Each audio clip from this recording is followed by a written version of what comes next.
The Philadelphia Eagles roster is loaded heading into the 2025 season. Who are the most important players on both sides of the ball? I ranked the top 10 most important Eagles, and we'll get into it coming up next right here on the Locked On Eagles podcast.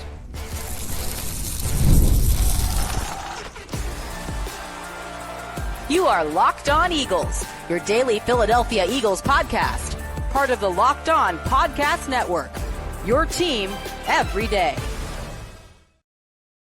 We thank you so much for making Locked On Eagles your first listen each and every day. Welcome in, Eagles fans, to this Thursday edition of the show. I'm your host, Louis DiBiase. We are brought to you by FanDuel. Right now, new customers, you can get $200 back in bonus bets when your first $5 bet wins. So today, I wanted to rank the top 10 most important Eagles on both sides of the ball, combining offense and defense heading into the 2025 season. And why I want to do this exercise is because the other day on the show, I talked about how much pressure is on Nolan Smith's shoulders this year heading into year 3. Like, he is suddenly a lot faster than I thought it was going to happen, but it played out.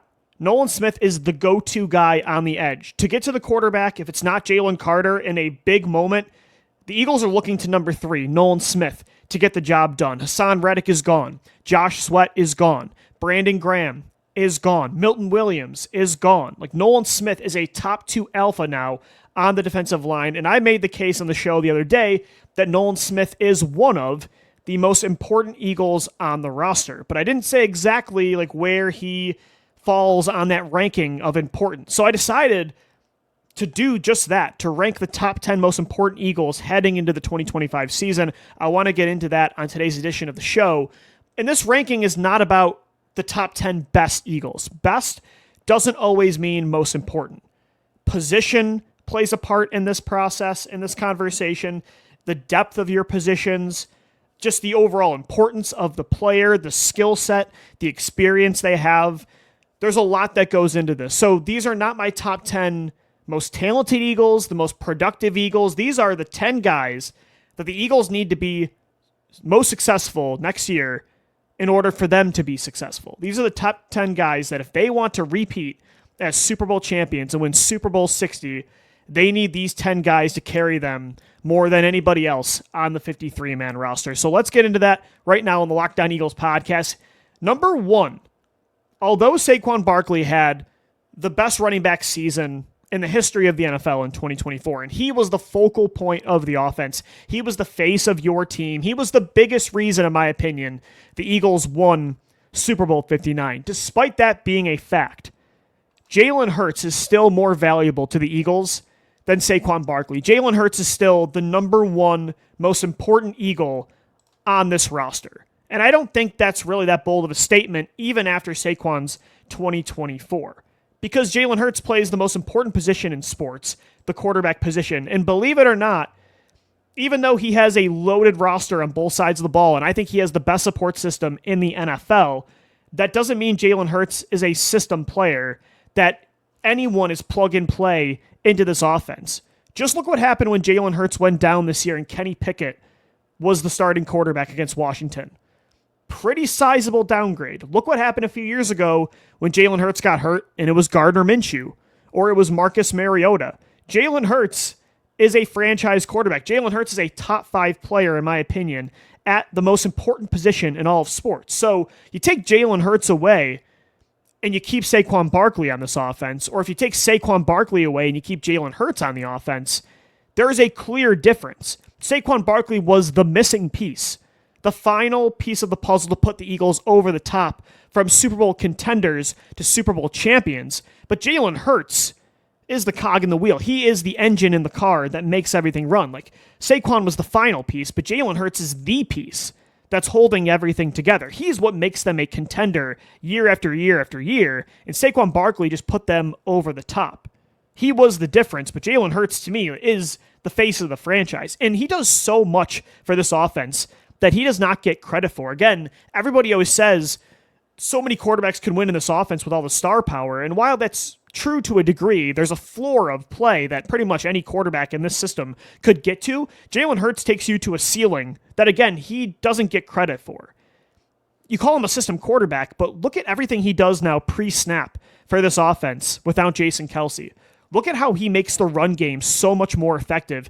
Basically, you get to play 12-on-10 football in the run game when Jalen Hurts is on the field. The defense always has to account for him keeping the football. That opens things up so much for Saquon Barkley, just like it did for DeAndre Swift and Miles Sanders. And you also look at how much he can do outside of structure. The improv plays that he can pull a rabbit out of the hat. So you can call him a system quarterback, but some of Jalen Hurts' best work is when the play calling doesn't work and he finds a way to scramble, keep his eyes downfield, make a throw on the run, or pull off a 40-plus yard touchdown run like he did against the Los Angeles Rams in the playoffs, or pull off some Houdini kind of stuff downfield. Like, he's one of the most accurate deep ball passers in all of football. He's so much more efficient in the pocket now than he was in years past. He plays mistake-free football, yet he's still aggressive. I feel like he's completely figured out the blitz from inside the pocket, and that was his big bugaboo from 2020 to 2022. Like, Saquon's the reason you got to Super Bowl 59, but Jalen Hurts is the reason you won Super Bowl 59. So like I said, Saquon is the final piece of the puzzle, but Jalen Hurts is the most important piece. I think he's clearly the most valuable player, the most important player on this team, and I think that's very obvious. Saquon Barkley, a close number 2. Like, he is the focus of this offense, though. He is the heartbeat of this offense, the player that every defense will focus on stopping each and every week. The defensive coordinators are going to go into the meeting room Monday through Friday and say, how do we stop number 26? So Saquon Barkley is number 2. He's, again, Jalen Hurts finished the job in the Super Bowl, but Saquon Barkley, to his credit, was the player that carried you there. He was the main reason that you were able to get to the Final Four, you were able to get to the Super Bowl. And I think, although this year, I think they'll reduce his workload a little bit running the football, he's still going to be the face of the offense. He might just be catching the football more this year than running it as much. But regardless, he's going to touch the football more than A.J. Brown, more than DeVonta Smith, more than pretty much any skill position player in the NFL, and that puts him at number 2. Number 3, I have Lane Johnson. And I think this one's obvious. Just look at what happens when Lane Johnson does not play for the Eagles. Since 2016, the Eagles are 11-22 without Lane Johnson. They have a 33% win percentage without Lane Johnson. You never ask him to have additional help next to him. You never put a tight end there to help him chip. He is constantly put on an island against some of the best pass rushers in all of football. He went, 4 years without giving up a sack? He's a first-team All-Pro player, in my opinion, every single year. I think he's the best tackle in football. And outside of quarterback, you can make the argument that an elite tackle is the second most important thing to have when you're building a championship contender. So Lane Johnson, to me, is an obvious 3. And then number 4, I have Jalen Carter. He is your go-to alpha on the defensive line. What I said about Nolan Smith, when the play is got to be made in the fourth quarter, the game is on the line, who are you looking to? It's Nolan Smith on the edge, but when you combine defensive tackle and edge, Jalen Carter is who you're looking to, even over Nolan Smith. And you look at all the attention he gets, how he opens things up for the rest of the defensive line, the double teams, the triple teams from an opposing offensive line, how he helps elevate the players around him. You also look at the fact that they lost Milton Williams and Josh Sweat and Brandon Graham this year. They need him to step up even more. They need him to help elevate these young guys like Moro Ojoma and Jordan Davis and Nolan Smith and Jalix Hunt even more. They need him to find a way to beat those double teams more often than he does. And that's a tough ask because getting doubled or triple teamed in the NFL it's a lot to deal with. I mean, taking on 3 guys that are 300 plus pounds is no small feat. But if Jalen Carter can take even that next step from great to elite to all-time great, like if he takes a Fletcher Cox or Aaron Donald-like step this year, the Eagles need that because they've lost a lot of pass rushers on the defensive line. And Jalen, again, he brings in all the attention. What Saquon is to the offense, Jalen Carter is to the defense. Offensive coordinators are saying every single week that they play the Eagles, we got to make sure number 98 doesn't take over, doesn't wreck this ball game.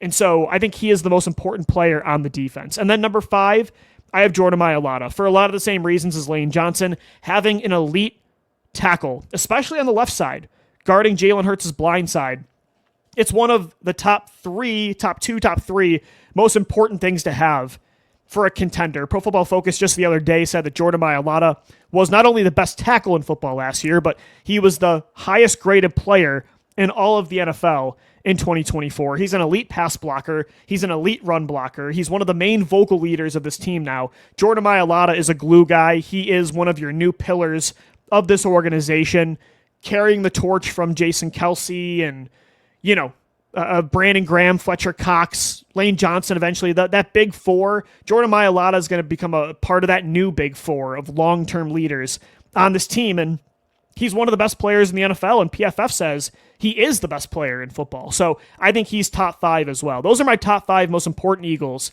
heading into 2025. Jalen Hurts, Saquon Barkley, Lane Johnson, Jalen Carter, and then Jordan Mailata. Who's 6 through 10? We'll get into that coming up next right here on the Locked On Eagles podcast. This Thursday edition of the Locked On Eagles podcast is brought to you by FanDuel. The NBA playoffs, the finals start tonight. Thunder against the Pacers in Oklahoma City. Every night has delivered highlight-worthy performances, major momentum shifts, and can't-miss moments. I imagine the finals will do the same. Shai Gilgeous-Alexander against Halliburton. It's going to be a fast-paced finals, a lot of three-point shooting. Both teams play really good defense.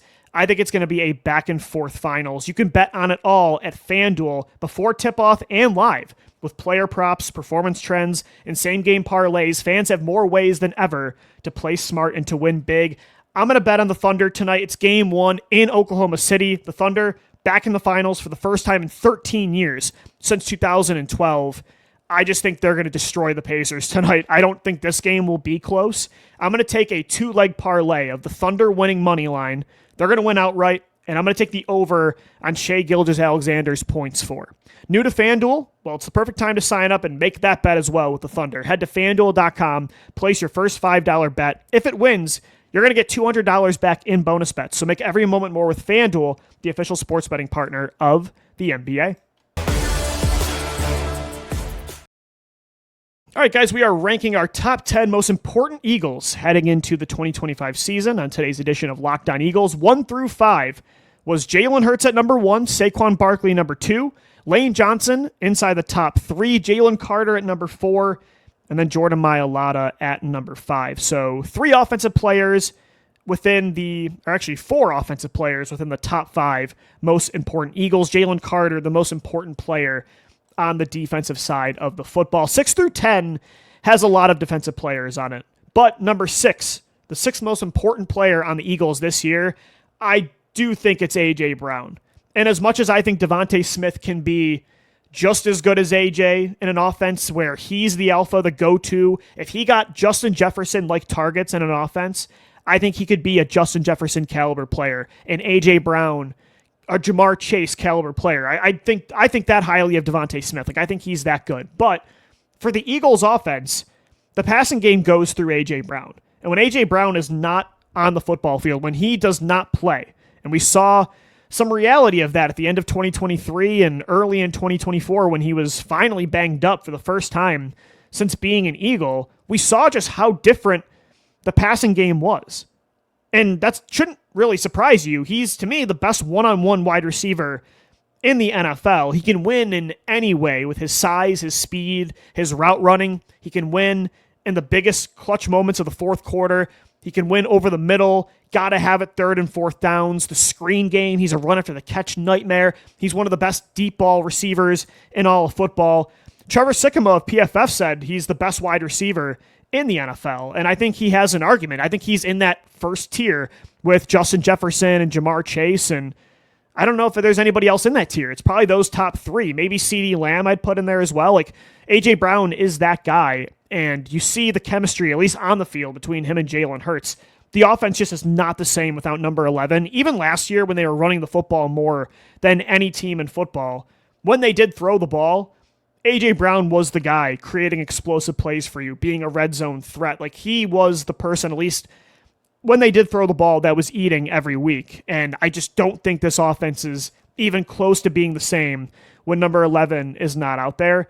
And honestly, I want to go as far as saying that when they traded for A.J. Brown in 2022, there's a lot of things that turn the Eagles into a Super Bowl contender year after year after 2020.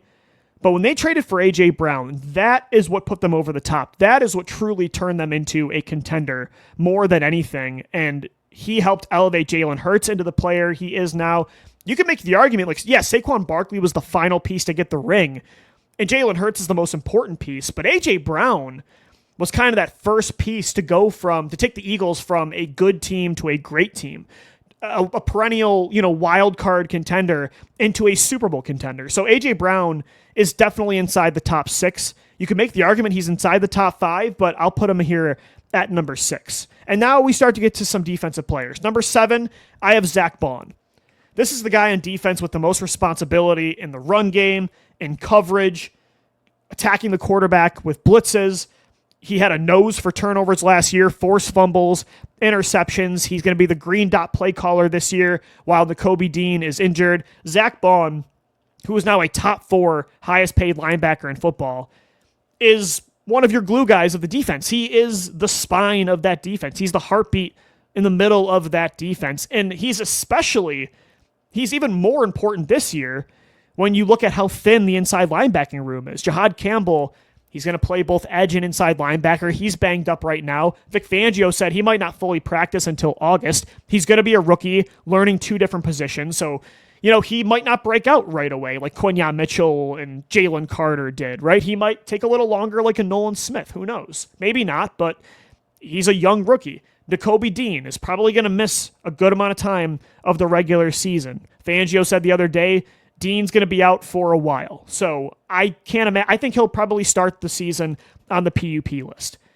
Outside of them, who do they have an inside linebacker next to Zach Bond? They have Jeremiah Trotter Jr. heading into year 2, Smael Mondon, the rookie out of Georgia, and that's really about it. Like, they're really thin at linebacker. So Zach Bond, who was a first-team All-Pro last year, was so important to your title win.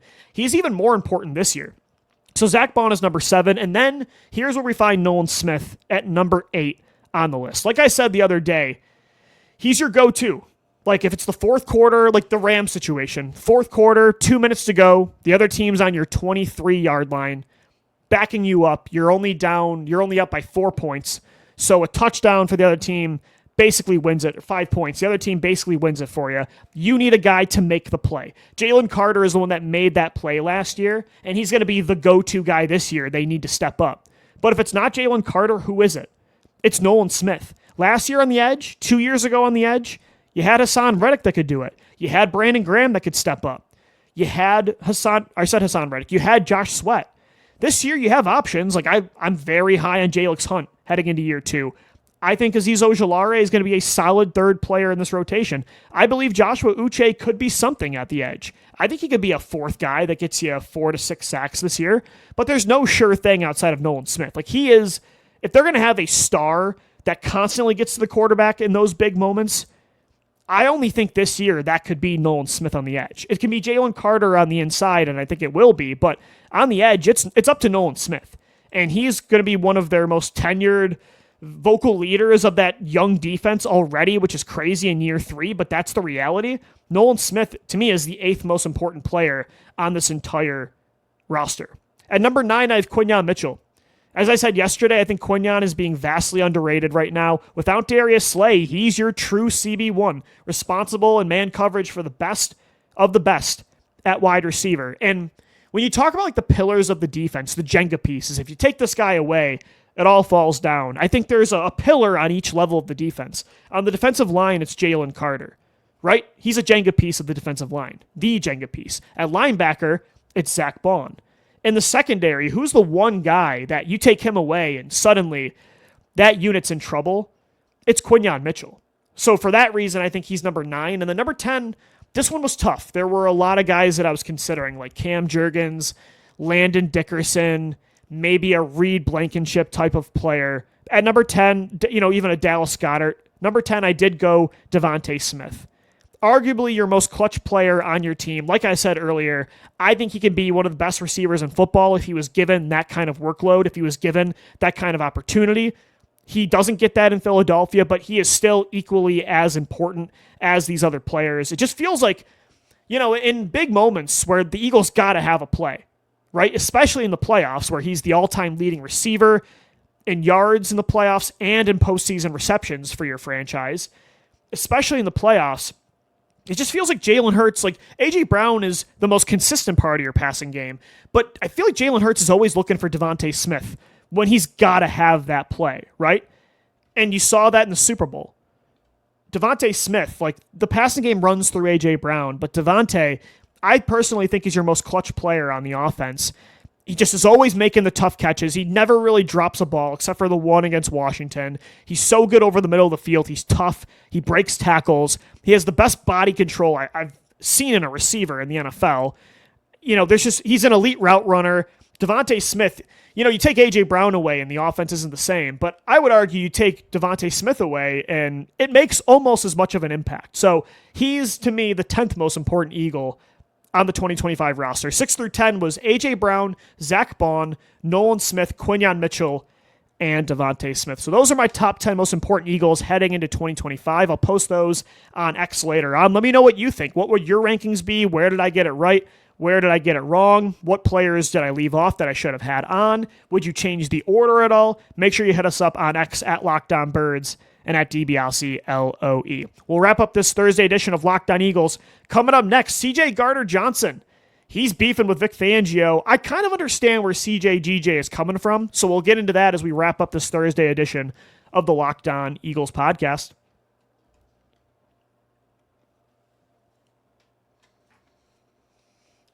All right, just like that, we're back, wrapping up this Thursday edition of Locked On Eagles. Thanks so much for making us your first listen each and every day. So Chauncey Gardner-Johnson, as we all know, or I know his name's CJ Gardner-Johnson now, but force of habit, I'm always going to call him Chauncey. And people call him CJ GJ now, but I called him CGJ for years, going back to the 2019 draft when I wanted the Eagles to take him in either the first or second round. So I'm going to call him Chauncey. I'm going to call him CGJ, probably the majority of his career, by the time he's back with the Eagles for a third stint in a couple years when their safeties suck again. I'm just kidding, but who knows? That could happen. Chauncey traded to Houston earlier this offseason in March during free agency, getting back a fifth-round pick in Kenyon Green from the Texans. Chauncey, he's upset right now with Vic Fangio because Fangio the other day was asked in his press conference about that trade. Fangio alluded to the move being about the salary cap and that he was, quote, fine with it. Like he was fine with the trade. Really didn't make it seem like a big deal in his press conference. So CJ GJ responded on Instagram, and interesting quotes that he responded to Fangio with. He said, quote, "I was a test dummy for them, so now they can be like, my scheme works. Or did my skill set make it work? Quote, I had zero issues, people had issues with me. So yeah, let the salary cap be the excuse." So Chauncey not happy with the Eagles again, not happy with his former defensive coordinator and Vic Fangio. Not that it matters, he's on another team, but I think Chauncey was such an important part of that Super Bowl run. And he was so important for the Super Bowl run in 2022 as well. So I've backed Chauncey Gardner-Johnson even when others have said he's a big-time distraction, that the Eagles were right to move on. I think he was a glue guy for that defense. He was the enforcer. He was the tone setter.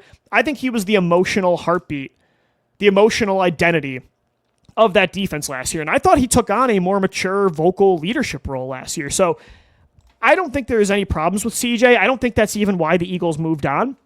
I think Fangio is right that it was a salary cap move. Howie Roseman alluded to the same thing in his press conference a few months ago.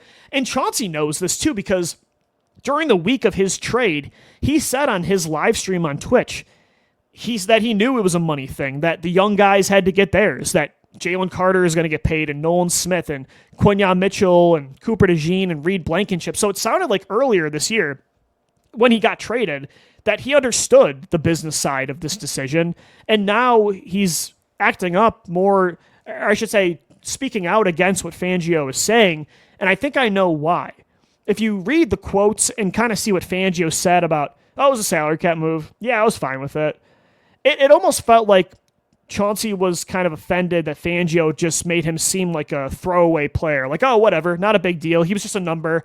We'll bring another safety and they'll do exactly what he did. It almost felt like he thought Fangio was treating him like just a cog in the wheel. He's a plug-and-play player. There's nothing unique or special about Gardner-Johnson. Fangio will bring in Andrew Makuba or Sidney Brown, and it'll be, just as successful. And maybe it will, but I understand why, speaking CGJ's language here, trying to translate, I can see why he's upset because, Fangio's blunt. He's very honest. A lot of people love it, but I think it rubs some people the wrong way, especially when you're on the wrong end of his comments. So I understand why Chauncey is upset. I do think the way Fangio phrased it in the press conference, it made it seem like Gardner-Johnson, he was just a guy, and he's very replaceable, and they had to save money. He wasn't worth the money. And I don't think that's fair. I think Makuba is going to be good in this defense. I think the secondary is still going to be great without CGJ. Reed Blankenship's a good safety. I have high hopes for Sidney Brown. The Eagles' 3 corners, I think, are going to be studs this year. So I think they will be fine without him. Did they upgrade, though, getting rid of him and drafting Makuba? I don't think so. Will their secondary be a little bit worse this year without CGJ? I think so. I think he was very important to last year's run. So I get why he is upset, but also you just got to realize, that's Vic Fangio. That's the way he talks, and it'll piss off Bryce Huff. It'll piss off Chauncey Gardner-Johnson, but that's who he is, and you kind of just got to live with it. And players in Miami didn't like it. Some players that leave Philadelphia don't like it, but at the same time, a lot of players that are still on this roster, they do love it, and they clearly responded to it last year because they were the number 1 ranked defense in football, and they won a Super Bowl. So, defending Fangio, I do think he's going to make this defense okay, even without Gardner-Johnson.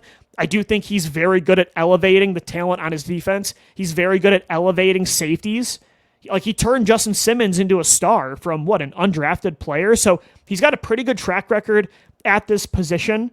But at the same time, I don't believe Gardner-Johnson was just some system player. Look at 2022, how important he was to the defense, the massive drop-off in secondary play in 2023 without him, and then in 2024, they're right back to the number 1 ranked defense in football. And that's not all because of Gardner-Johnson, but it's not a coincidence either.